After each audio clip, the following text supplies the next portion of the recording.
Hey guys, Preston here. Welcome back to another video. Today we're doing another positional breakdown for the Steelers. This time we are doing quarterback. I'm rocking the Big Ben color rush today for it. So, yeah, we'll get right into it. Oh, I got a time limit this time. So, it will be under 48 minutes, which it hopefully is anyways, unless I get real rambly. Either way, we're going to start off with the main man. This quarterback room has not changed at all, actually, since last season, which is something pretty uncommon. Usually there's always some sort of change or addition, subtraction. It's the same as it was going at the end of 2019. Not going in, we added, I think Barrett and Lynch both came on later, but they're both here now, so we'll talk about them later. But first, we got to talk about the biggest guy and also the biggest question mark on the team, and that is Big Ben Roethlisberger. At 38 years old, 16 years in the NFL, it's going to be interesting to see how he performs this year, coming off a year in which he only played 3 games and had to get elbow surgery. So there's been mixed. He's claiming he's feeling as good as he has in a long time. Apparently he's been dealing with elbow pain for a while, but it doesn't necessarily mean he's going to come out like, bionic Ben and chucking 95-yard bombs and no problems. I mean, there's some hope that maybe his deep ball will improve a bit now that he can throw it without pain, or you hope he can throw it without pain, because that is one thing that people have tended to know. Steelers fans at least had hope is that his deep ball was getting a little worse, the last couple of years. And I'm not sure if that's just decision making or if it could have been the elbow. It would make sense if it was the elbow. But with that being fixed, throwing without pain should be nice for Big Ben. But we also can't expect him to have his best year ever in when he's 38 years old, He's past his prime, you could say fairly, but he has the potential to have a very good season. We'll go to his contract now. I use SpotTrack.com, I think, for most of these. I like the layout pretty well. It's easy to find players. So for Big Ben in 2020, this season, his cap hit will be $23.7 million, and if you cut him, there's a dead cap hit of $44.5 million. So we're definitely not cutting him, although we all knew that anyways, because we'd be screwed at quarterback without him this season. Just so you know, if he did get cut, that'd be the dead cap hit. And so, but 2020 is when it gets a lot bigger. Most of his is in bonus, plus the contract restructure put a lot of the cap hit from 2020 and pushed it back to 2021. His cap hit will be a staggering $41.2 million in 2021. And this was done before all the COVID stuff, and there was hope that I read a lot of stuff that there was expectations that the 2021 cap hit would actually be up close to 40. The salary cap, like the allowance of the cap, like how much each team is allowed to use, was supposed to go up around like $40 million in 2021. That's all up in the air now due to COVID, and if you can't have fans and all that stuff, it might really affect that. And so if the cap hit goes down, we won't be the only team in trouble. A lot of teams will be in trouble. It'll be interesting to see if they do any exemptions or something like that. And even if it's even, it makes things a lot more difficult. Pittsburgh was really expecting it to go up pretty heavy, and you can tell that with a lot of the restructuring they did to make room for this year. They restructured a lot of contracts.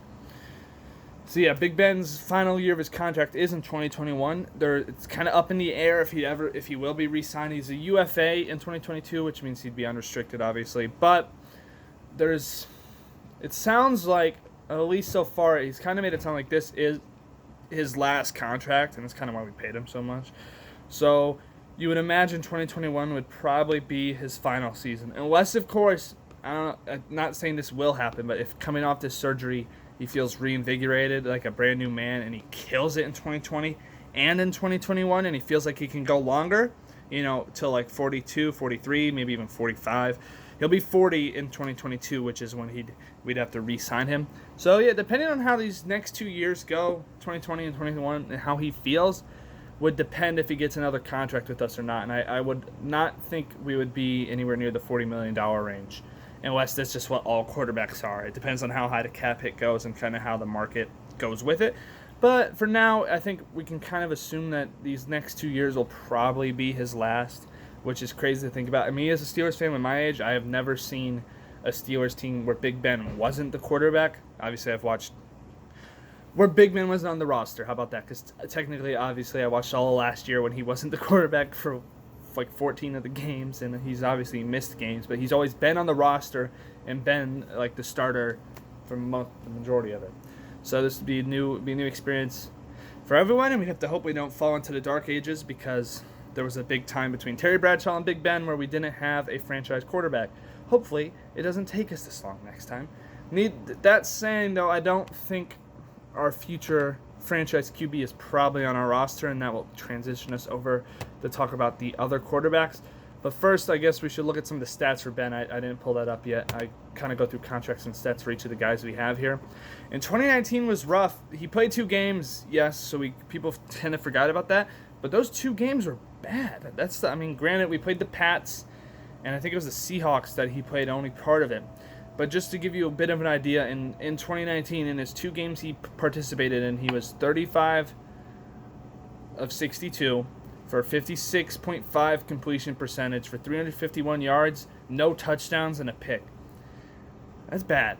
Granted, his elbow was probably bothering him the whole time, and we don't know how bad it was in that Patriots game. And really, the whole team was garbage in the Patriots game, but you want to forget that game. Against probably the Pats' worst team in a while, we lost 33-3. A very miserable showing.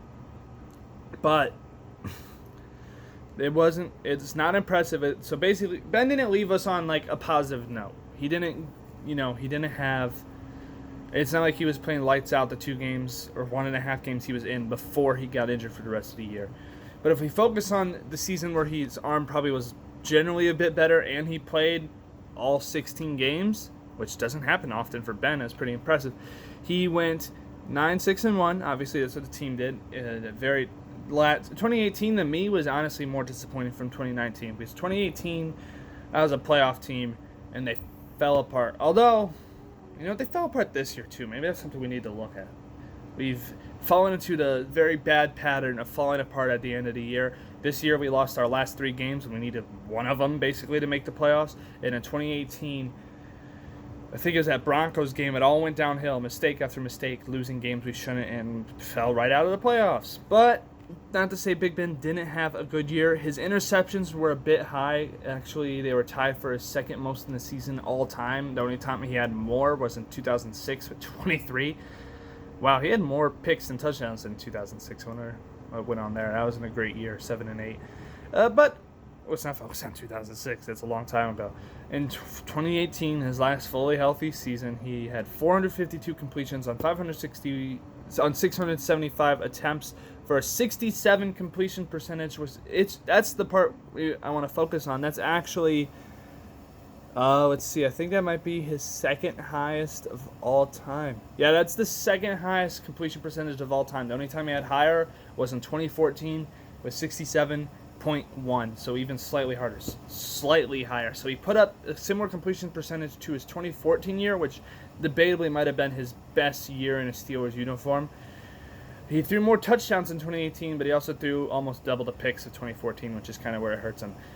He has adapted this gunslinger mentality. I think of Big Ben similar to how you'd think of Brett Favre, kind of, especially in this age now, where he'll throw it. He gunslings, right? So he'll get touchdowns and yards, but he also gets some picks you don't want going along with it. Luckily, he has the defense now where he can probably afford to gunsling like this, He's definitely been an upgrade over the guys we had who we went 8-8 with. So I'm very excited about Big Ben coming back. Because even to me, honestly, a Big Ben that's not 100% is still better than what Mason Rudolph and Devlin Hodges did last season, and we still managed to go 8-8. So this is really a team that should definitely have a winning season no matter what. At least 9-7. 9-7 is like the minimum the Steelers team should go in 2020, if you ask me. But yeah, so let's do that again. 67 completion percentage, 5,129 yards, which led the league. He led the league in passing yards his last full season. 34 touchdowns, which is actually his most in a season ever. Second to 2014 and 2007, he both had 32, which was his second most. But 34 touchdowns, most ever. 16 interceptions, also second most ever. So that's the bad part. That's the negative part. We want him to tone down a bit. If he can just get less of those. He doesn't even have to get 34 touchdowns and 5,000 yards. He can be a game manager if he has to be. Obviously, we want more than that, but if we're being realistic, a 38-year-old Big Ben coming off a elbow or shoulder op, I think it was an elbow surgery. If he's just a game manager, if he's like a Case Keenum, we'll still win more games than we did last season. The picks is the main thing that we need to focus on. He needs to tone those down. 16 is too high. In 2017, he threw 14 and 13, so it's not like he's not thrown this amount of picks. He's done that for a while. And ever since 2014, he had 9, but since then, 15, 16, 17, 18, he went 16, 13, 14, 16 picks. So even if you can cut it down like 12, maybe 10, under double-digit picks would be amazing for Big Ben. But if we're being realistic, just a little less. Try a little less, maybe 13 or something. Less picks the better, if you ask me. Let's see, his yards per attempt was at 7.6, which is decent. It's a little lower than his 2015 numbers, but it's the same as what he threw in 2017. Obviously, 2018 he still had AB, so it'll be interesting to see his first full healthy year without Antonio Brown will be like. But we also have plenty of weapons, which we'll get to when we break down the wide receivers. We already broke down the tight ends, and so we know this is, to me, this is the best tight end room Big Ben has ever gotten to work with. Obviously, he had Heath Miller, and he loved Heath, and they had a very reliable partnership. But now he has 2 tight ends to work with in Eric Ebron and Vance McDonald, and that should help a lot. Let's see. 320 yards a game is what he averaged back in 2018, his last fully healthy season, which is pretty solid if you ask me. It's up from 2017 and 2016, so that was good. Obviously, in 2019, only the 1.5 games he played in, he averaged 175 yards a game, which is bad and really down from what it was. But if he averages 200-something yards a game this year, I'd be fine, because that'd probably show that we worked on the run game more. And if we just drag the clock out, really, we can win a lot of games by having the time of possession in our hands and letting our defense do their job. A lot of games we lost last season, you could attribute it to the fact that the defense could not get off the field because our offense kept staying on the field for only 3 and out, or in turnover right away, and they did not keep the ball long enough to give the defense a break. That's really all this offense has to do this year. That's the fun part about having an elite defense like we have right now, is we can afford to have an offense not as potent as it was in 2018. Obviously, it'd be great too, though. And then he was sacked 24 times in 2018. It'll be interesting to see the sack numbers this year. The 2018 offensive line is debatably better than the current offensive line, which we'll also get to. But, Gilbert's obviously gone. Foster just retired recently, so now you're working with Matt Fowler as your tackle, and it's up for debate. He'll be a guard. Fowler could shift over, or you could use Steven Wisniewski, who you just drafted, or you have a 4th-round pick in Kevin Dotson. So it'll be interesting to see what happens there. I don't think our offensive line will be horrible, though. It definitely needs to improve than what it did in 2019. It was rougher than it should have been in 2019, if you ask me. But other than that, that's his stats. So Big Ben, like I said, coming off a season-ending injury operation. His arm should feel better, though, which should help. If he can put up anything close to his 2018 numbers, I would consider that a successful season. But honestly, he doesn't even have to do that. He can have just reasonable quarterback numbers, like, Case Keenum with the Vikings sort of numbers. I don't have his stats on hand, but, something like that, and it'd still be a success for me. Just don't be horrible. Just, we got to get the job done, and hopefully Big Ben can come back to full strength. We kind of need him to, because the rest of our quarterback lineup is not as strong as one would hope. I know there was people clamoring to draft a QB or sign one in free agency, but really, we missed out on the free agent ones. And it's not like it would have been much better. Jameis Winston went to the Saints for very cheap, but it's probably because he wanted to go to New Orleans. Technically, Cam Newton's still a free agent, so maybe if he's ever super cheap, we'd take him.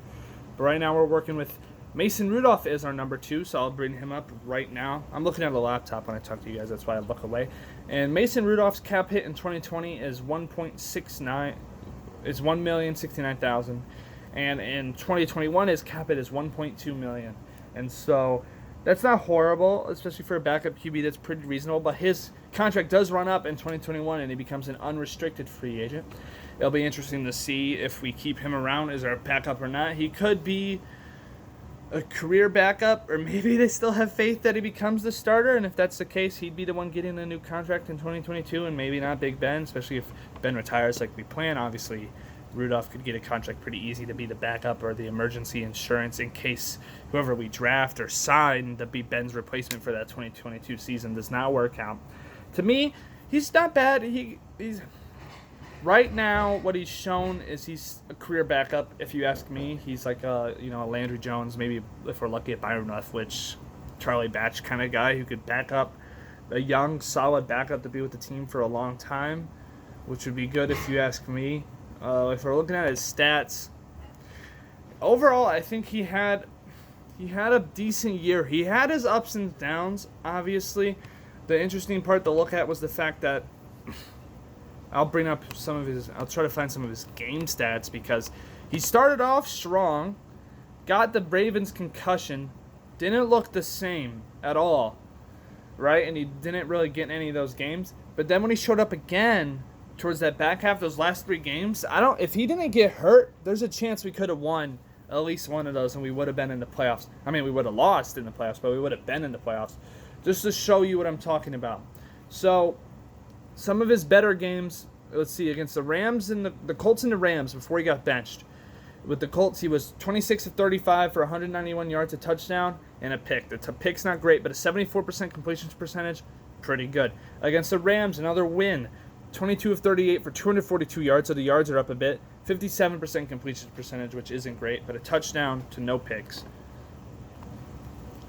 But then it went downhill that Thursday night game in Cleveland where he was 23 of 34 for 52% completion percentage, 1 touchdown and 4 picks. And then he got benched in that Bengals game when he went 8 of 16 for 50% completion percentage and a pick. But after that, he got benched for Hodges, who had his moments. But those last 3 games, Hodges looked really bad. Rudolph stepped in against the Jets and looked like he might have saved the day. He came in, threw that touchdown to Deante Johnson, was 14 of 20 for 129 yards and a 70% completion percentage and a touchdown with a 104% passer. What's RTG? Sorry, guys. I think that's passer rating. I'm using ESPN's right now. But his QBR in that game was 62.9, which was his highest of all the other games I mentioned, and maybe his highest of the year. He looked great, but then our own center bumped into him, our backup center, I think, and he injured his shoulder, which is something we also need to focus on. Mason Rudolph is coming off a shoulder surgery. Might not have thought about that, but he is. He's coming off an injury just like Big Ben is, so it'll be interesting to see how that impacts him. We'll get to see how he performs in the preseason. But I think he ended with us on a good note. I mean, there's obviously... Not everyone loves Mason Rudolph, and he had his moments. He had bad moments, for sure. That Cincinnati game, that Cleveland game, for sure. But he had other moments. That pass he made before Earl Thomas concussed him in a dirty hit. I don't care. That was a dirty hit. He should have been thrown out of that game, or at least fined. I don't think he got either, which, great job, NFL. You're so equally policing everyone, aren't you? But that comeback game going 14 of 20, in the little bit he played like maybe a quarter before getting hurt. That was great. He looked remotivated. He looked amped. He didn't seem like scared anymore. I think part of it, that concussion rocked him. I think mentally more than anything. I don't think he was physically bothered by it that long, but it was in his head, if you ask me. And for a young quarterback, that can be a lot to deal with. But I was really impressed with that Jets game and beyond disappointed that he got hurt. I want to look up. I want to see what happened with him. Surgery. I think he had to get an operation done. Yeah, right here. Okay. So January 1st, 2020 is when they talked about it. But December 24th of 2019 is Pittsburgh Steelers. Mason Rudolph went and to undergo a shoulder surgery. The address a posterior sternoclavicular dislocation. I don't know what that means. But he got placed in IR on Christmas Eve with the shoulder injury. 2 defenders hit him simultaneously in the third quarter. Oh, wow. Apparently he almost punctured his aorta. That would have been horrible. So he had some bad injury luck, too. But... Okay, give me a second. I'm going to read more into this and see what all I can give you guys on it. Okay, so I read into it. It was... He got lucky, apparently, again, because they said there's a chance the injury could have been... They said the injury happens during motorcycle accidents. To him, it only felt like a sprain, and he actually played he did 4 more snaps after that injury. But he got the operation now. Obviously, he's good. He survived, clearly. It wasn't as bad as it could have been, which tends to happen. But apparently they said it'd take 2 months for his injury to heal, and he got the operation back in January, so he should be fully ready to go for this camp that's coming up soon. And this just goes to show, because I think he led him to a touchdown and a field goal in that Jets game in the final 2 minutes of the first half, and it sucks that he really didn't get to finish because I think we would have been in the playoffs if he played like that. Those are insane numbers for him. He came out motivated, but obviously, yet again for him, very unfortunately, an injury derailed any momentum he had. But yeah, maybe I'm more confident Rudolph than other people are. Just because that Jets game, I think people forget about that. To me, he kind of redeemed himself there. Because he started pretty good. I was like, all right, not bad for a backup. Then I was like, oh, gosh. And then he rightfully got benched. All right, that did nothing in Cincinnati, was horrible in Cleveland, rightfully got benched. And then he came back towards the end, led a great, 2 drives before getting hurt. And I was like, that's the Rudolph I want to see. That's a pretty good Rudolph. Very solid backup and a young kid. He's still young, which is important to look at. I think he is, we will see, he is only 24, apparently. His birthday's in July, so he'll be 25 pretty soon. By the time the season starts, he'll be 25. But that's still not bad for a quarterback. I mean, it's not as young as you would. Obviously, you can be younger, but 25 is not bad at all.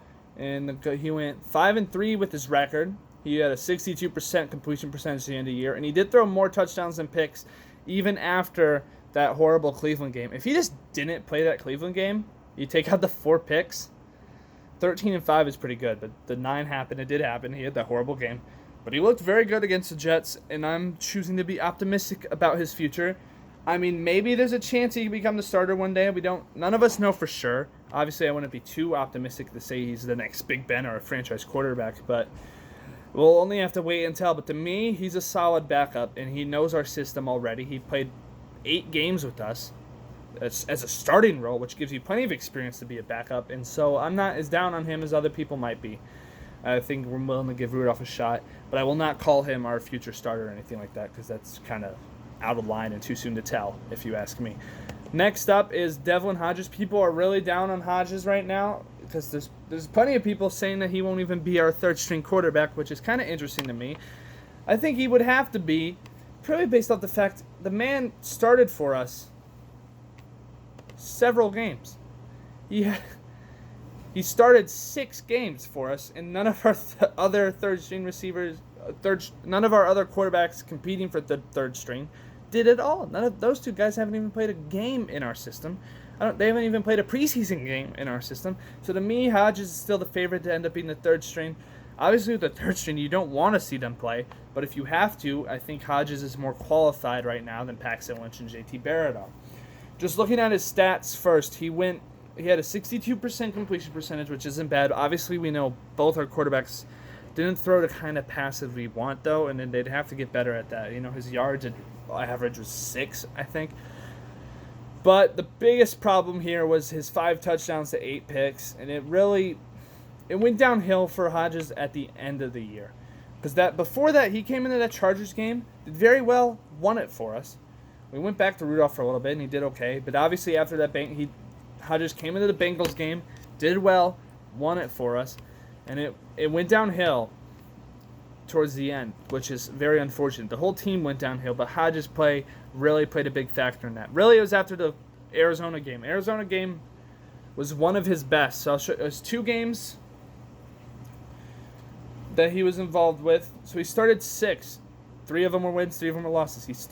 I'm guessing they count the Cincinnati game he came and helped us win. Then against Cleveland, the 20-13 win, he went 14-21 for 212 yards, 66% completion percentage, a touchdown and a pick. The pick was bad, but it wasn't as bad as it could have been. And then against the Cardinals, this was probably his best game starting for us. He went 16-19 for only 152, which is pretty low, but 84% completion percentage, a touchdown, no picks, with a 59 QBR and a 117 passer rating, I guess. But then, this is what I'm talking about, where he's clearly not going to be our backup. There was people for a while being like, Hodges will be our backup next year. Not a chance. After the last 3 games of the year, all losses, where he went 1 touchdown, 4 picks against Buffalo with a 60% completion percentage. 0 touchdowns, 2 picks against New York, throwing for only 84 yards and a 64% completion percentage. And the worst by far, the last game of the year, he went 9 for 25, 36% completion percentage for less than 100 yards, with only a throwing average of 3.8 yards, 0 touchdowns, 0 picks. He did not perform in the end.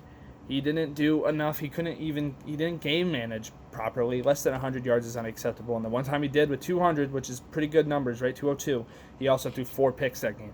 Obviously, I won't count out how good that Buffalo defense is, but it's just comparing the stats of Rudolph and Hodges in the Jets game. Rudolph I mean, Hodges was 11 of 17 for 84 yards, 0 touchdowns, and 2 picks. Compare that to Rudolph, who played less than Hodges did. Hodges played the majority of that game. Rudolph went 14 of 20 for 129 yards, 70% completion percentage, and a touchdown and no picks.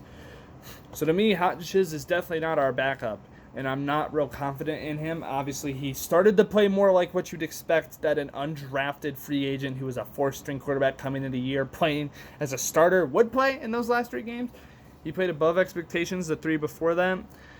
He's still, right now, to me, he's the odds-on favorite to land that third-string job just because of the fact he's played 6 games as a starter. That's a lot of experience that most third-string quarterbacks don't get to have. He's only 24. He's set to have a cap hit of $436,000 this year and $675,000 this year. His contract is up after this season, but he's an exclusive rights free agent, which means Pittsburgh can basically keep him for another year if they choose to pretty easily. It'll be interesting to see there. They might just experiment and look at other people for that third string and practice squad quarterback. We'll have to see what Hodges looks like in the preseason. If he performs lights out again, he can probably keep that third string quarterback spot. But his competition for the third-string quarterback spot is Paxton Lynch and JT Barrett. Contract-wise, for both of them, I'll go a little quicker on these two since the video is already 26 minutes. I apologize. I go in depth and I ramble. It happens. I hope some of you appreciate that. I mean, in depth is always good. It could have been a 10-minute video, like, oh, Big Ben, good starts.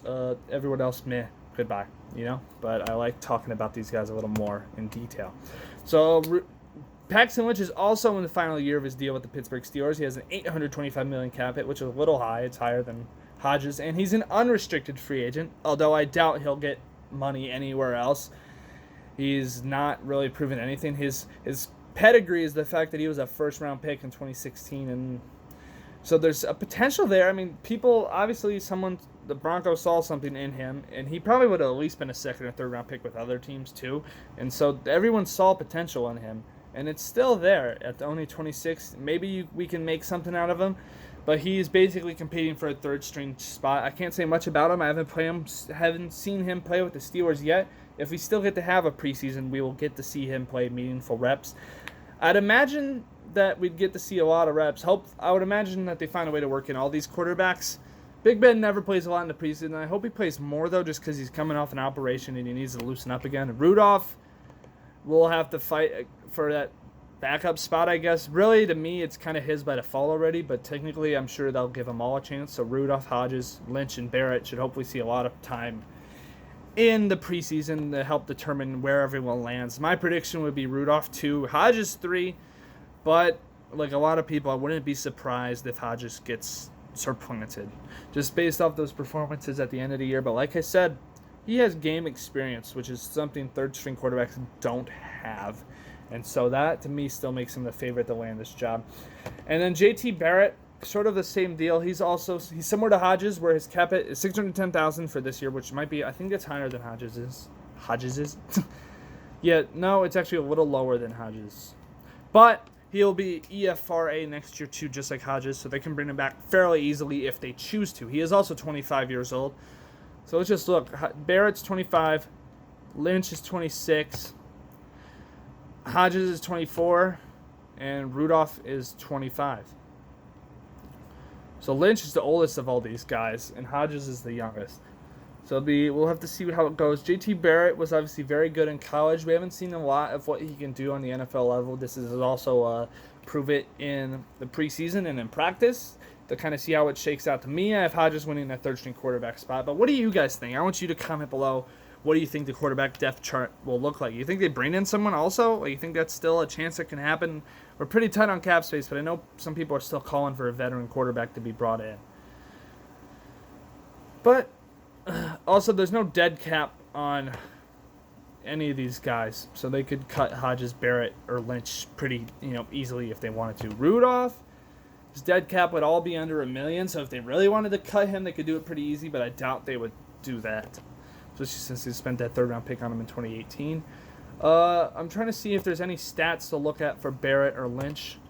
Obviously, Lynch had starting experience with teams,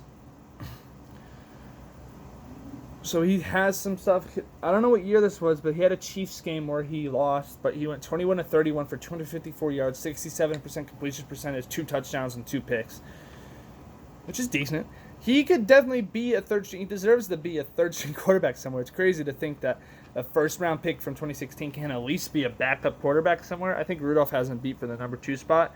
But this is Lynch's first full year with the team, first full offseason, and he'd get the preseason. I think he could earn that second stream spot too. So with those backups, we'll have to see. It's kind of an interesting quarterback room. Really young outside of obviously Big Ben being ancient in NFL standards. You have the 38-year-old QB, and then everyone else behind him is under 26 years old.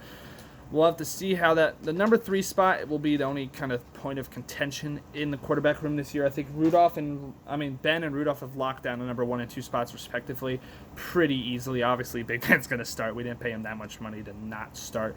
And hopefully he can stay on the field all year. I'm looking forward to it. The quarterback play should improve no matter what next year. Technically, even if Big Ben goes out, Rudolph and whoever's number 3 should be better just because they've had more time with the team, and Rudolph got plenty of experience last year.